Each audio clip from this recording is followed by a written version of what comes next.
Hey everybody, it's Richard's Vinyl Tap House back with another episode of Vintage Vinyl Revisited, episode number 20. These are albums I have not heard in years and years and years, and I've been doing this for months now, going through the whole alphabet. This is the letter T. These are five really interesting ones. Let's just jump right into it. Started out with the Teardrop Explodes Kilimanjaro album. Came out in 1980. This is their debut. Anyone familiar with Julian Cope probably knows about Teardrop Explodes. My introduction to Cope was World Shut Your Mouth, which came out considerably after this. But this is an interesting listen. Kind of 60s inspired guitar pop, I guess. It's dark, but it's really catchy. Say what you will about Julian Cope. He's a bit of an, definitely an oddball, but he's kind of a dark genius when it comes to, lyricism and musicianship. But yeah, the dude has issues. Reward, When I Dream, and The Sleeping Gas kind of stood out on this one. Really good album. I enjoyed this one plenty. Give you a look at the inside. Just white inner on the Mercury label. I'm not sure what label they were on in the UK, but there you go. Teardrop Explodes. I really enjoyed that one, but I like pretty much everything Julian Cope. This one I played this morning, and I was pleasantly surprised. Remember picking this up years ago. This came out in 1986, and about how long I've had it. Fell in love with Throwing Muses with their video for Fish that came out on the 4AD comp Lonely as an Eyesore, which is excellent. I was like, I want more from Throwing Muses. So this is their debut. They consider it untitled, so it's just Throwing Muses. It is a full length, although on the back it only shows 5 songs. I thought it was an EP for the longest time, but it's not. Untitled, kind of indie alt. Kristen Hirsch has the most interesting vocals on everything she does. I call her the kind of the female counterpart to Bob Mould. It's just she is a keening voice. There's a lot of urgency in it. Yeah, kind of the whole vibe of Throwing Muses is sort of discordant and off kilter. It's very angular. This is how you kind of feel when you're listening to it because it's going all over the place, really. Kind of disorienting. The things that stood out on this: Hate My Way, Rabbits Dying. They have some interesting lyrics and song titles throughout.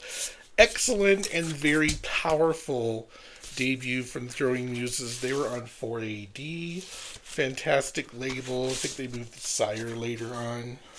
Inner in there.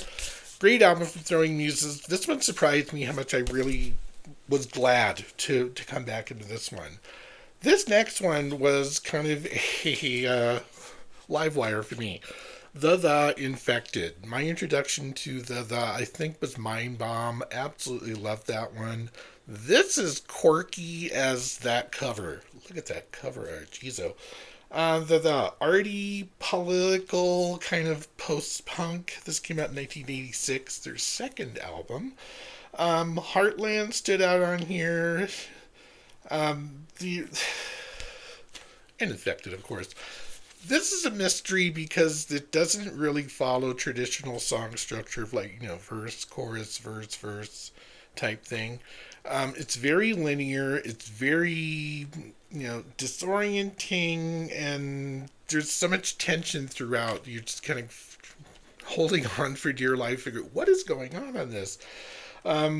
I read that someone said it was a collision between Soft Cell and Tom Waits. There you go. That's saying something. It's like a fever dream. I'll go with that. So that's Infected. Whoa. That jumped out at me. Yeah.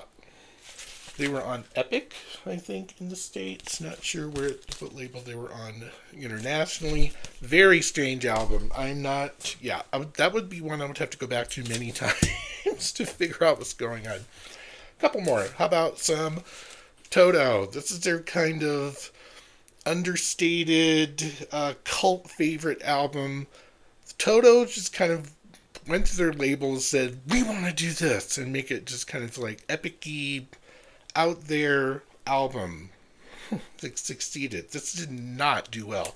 So this is called Turn Back. 1981 only charted at number 41 in the US, where it went elsewhere beyond that. This is a reissue from several years ago when they reissued Hydra, and I really didn't pay much attention to this when I bought it. It was a bargain. I figured, why not? So, Toto are prog pop for the most part. A lot of people think they're yacht rock. They're not. Steve Lukather and company, holy musical technicians for days. I think I could stand. I could stand you forever. Interesting title, great song. Live for Today kind of stood out for me. This is a really underrated album, but yeah, it's a grower. I just don't think it had the hits to make it do anything sales wise on Columbia. But their next album after this went huge because it had Africa. It was Toto 4. So Toto 4, Toto 5. Last but not least, Transvision Vamp. Why can't I say that? I don't know. This is pop art from 1988. Interesting album. Just kind of reading up on this while I was playing it, and Wendy James really kind of saw herself as going to be the next Madonna. And the attitude kind of conveys that on the music. It is very pop rock, but this album is so unfocused, it's just really hard to figure out what they're trying to do. Tell That Girl to Shut Up was a minor hit for Holly and the Somebodies, who wrote it. I can't remember the name. I had that before I even heard this version. The Hollies version is better. Yeah, Tell That Girl to Shut Up. Revolution Baby was a single. The last song on here is called Sex Kick, and it's just kind of a screaming mess. I just wish this was more focused. It would be probably a lot more interesting. We're on the Uni label. I think Wendy James is still doing stuff, but he certainly did not become the next Madonna. What do you do? Hey, there's 5 T's for you. Next up are the U's. I already have a couple picked out. I think I'll be able to do 5 for you. And then maybe a few more. And this series will be done. Woo! Back to regularly scheduled programming. Hey, good to talk to you. Have a good one. We'll talk to you soon. All right? Bye.